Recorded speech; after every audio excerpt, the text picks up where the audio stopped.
we weren't really a gang. We were just some friends that like stocked up on weapons when we cruised around.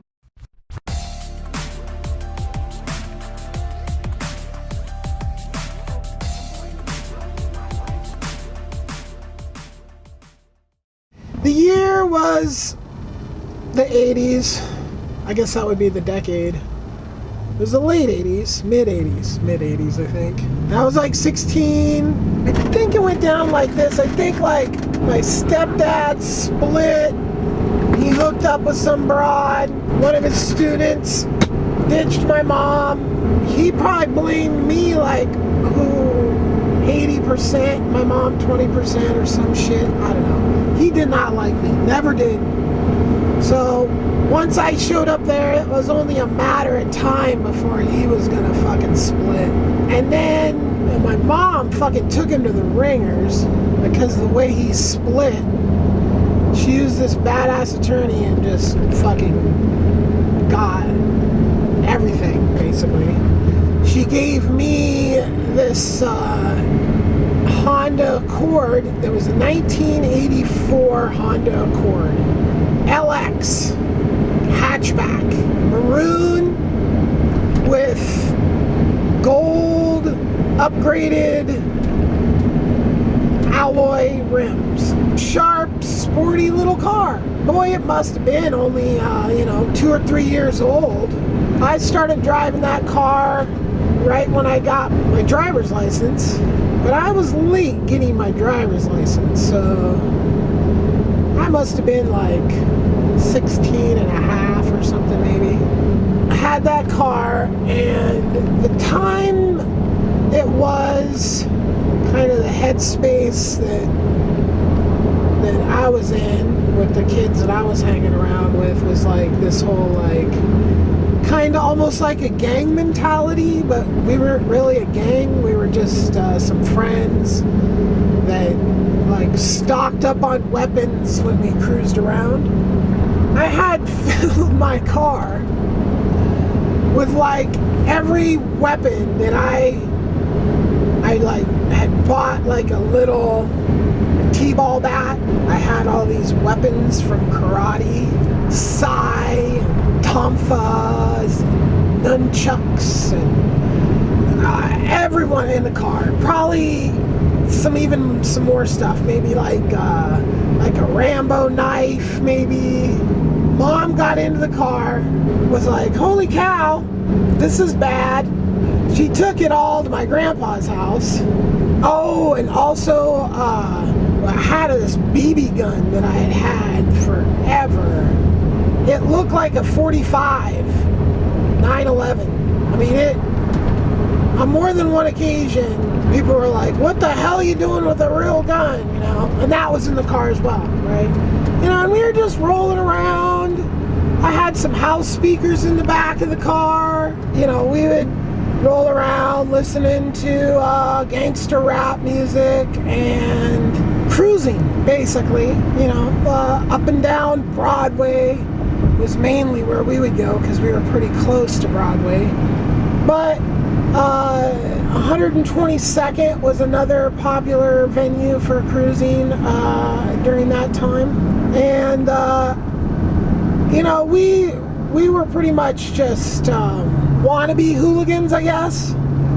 I mean, we weren't trying to rob anybody. We weren't trying to take over anybody's territory. We weren't selling drugs. We weren't nothing. We were just, I guess we were just protecting ourselves from all the potential things that could happen. And, we had this mantra, like, we were going to get laid or get drunk or get in a fight or all three. Like all that was equal. Like, oh yeah, which we never got laid.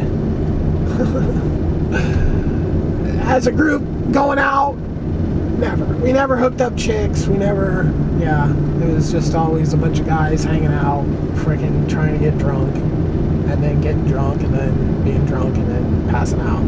Grandpa promptly gave me back all those weapons and shit.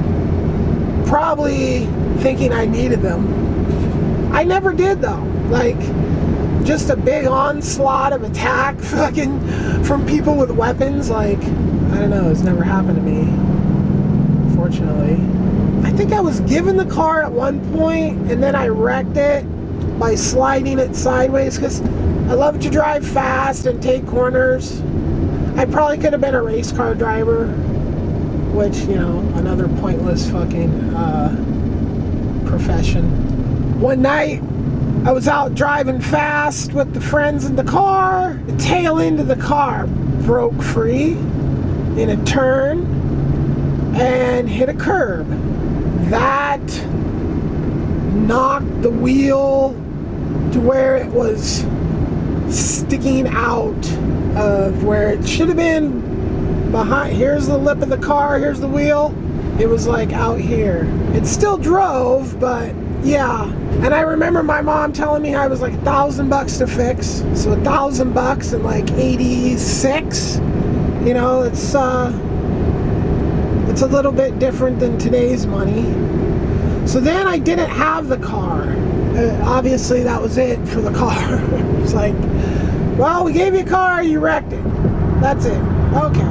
But then fast forward, I think then my stepdad left, and then my mom basically didn't have any option. So I had to give me the car just so I could get back and forth to college, to get my college whatever. So then I had the car again. Then when she went to, then I didn't have it again. And then when she was in Spain, she ended up giving it to me again.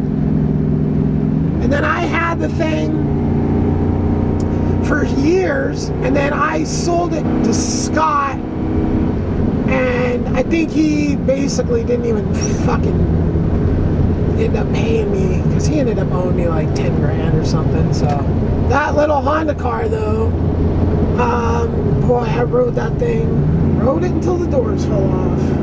No, not really. I remember when towards later years, trying to get it through DEQ, they wouldn't make it through DEQ, so I drove to some store, some place, and just got cups of water and just poured the cups of water through the carburetor, and that worked.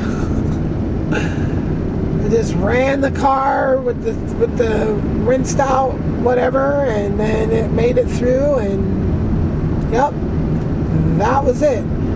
And you know, that was in the 90s at some point. The end of the Honda was pretty much, Scott fucking rolled the doors off that thing. I sold it to him, and that was the end of it.